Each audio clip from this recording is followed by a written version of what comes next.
the country. Just start off with an opening statement from you. Good win from the home crowd. After 9 games on the road, they'll finally have a home game here. Well, what does that mean to finally be back at home? First, thank God for this wonderful opportunity to have a home game, but coach a team that has survived a challenge that no other team in our league, a lot of leagues had experienced, having 9 straight road games.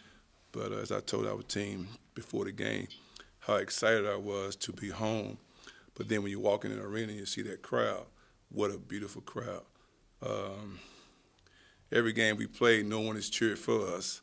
And we did something good. It was like we did something bad because it was silence in the crowd, jeers or whatever it may be. But just proud of these guys for being able to survive it. And I thought as I got home the other night, and I just thought we were really tired over at Kent State, not taking anything from Kent State because they're a real physical and good basketball team. But, we missed so many open shots. And it felt like the last year Kent State game we played all them games in a row. So then the day I was kind of worried about the day because of the Kent State game. But as I thought about it, we came off a 10-day road trip, and we took Monday, Tuesday off, and we practiced Wednesday.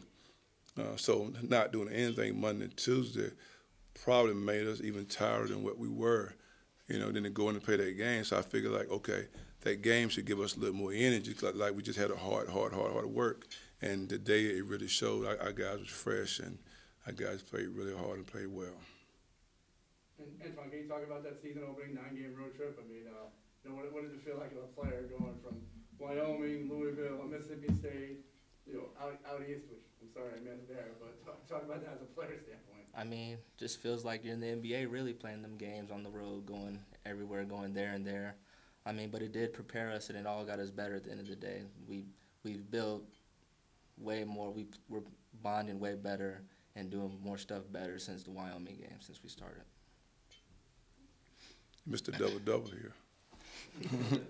Antoine, talk about that change for you, because your assist numbers have been very high the last handful of games, and it's got to be fun getting all these guys involved like this. You've got more talent around you this year than maybe in some other years past, but what has that done for you, not only helping you find more ways to make plays, but also has it led to you being able to find a few more open shots along the way? Yeah, because they have to play honest. We got so many good shooters on our team. Whenever they come in, it's just they got to play us on. They can't just play me for me.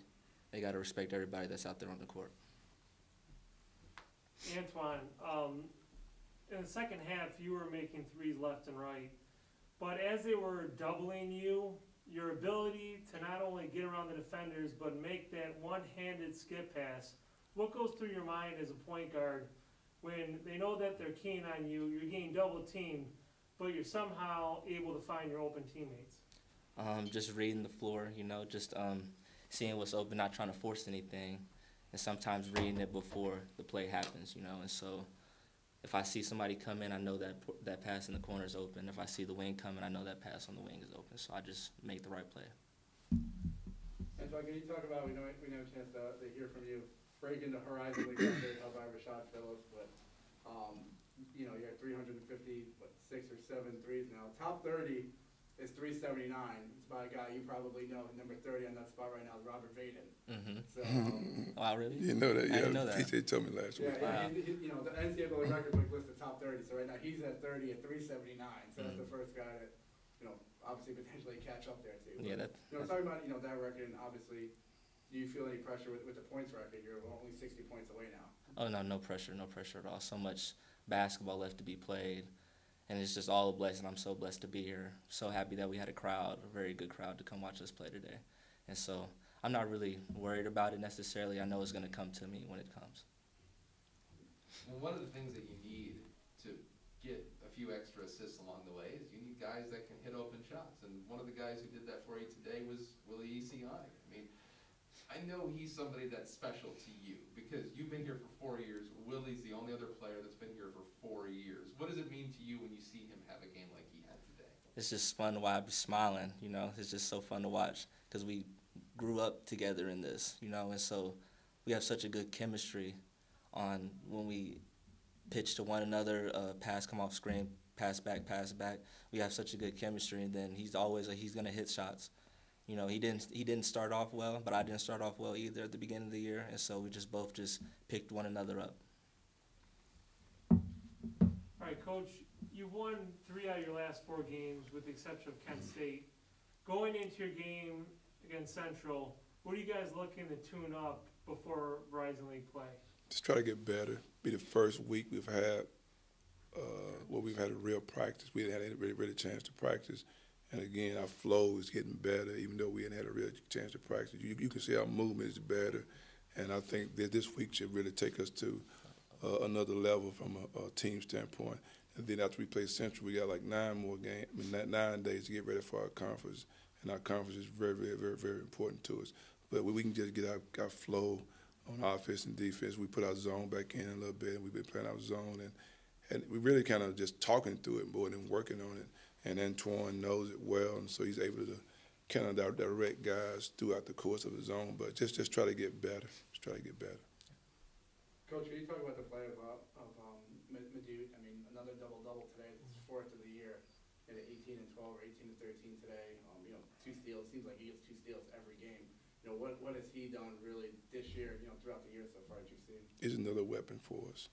And the more weapons that we can have, the better it would be for our team. And when he's playing the way he's playing, and Antoine is really, getting everybody involved in it, and he's playing at another pace, pushing the ball.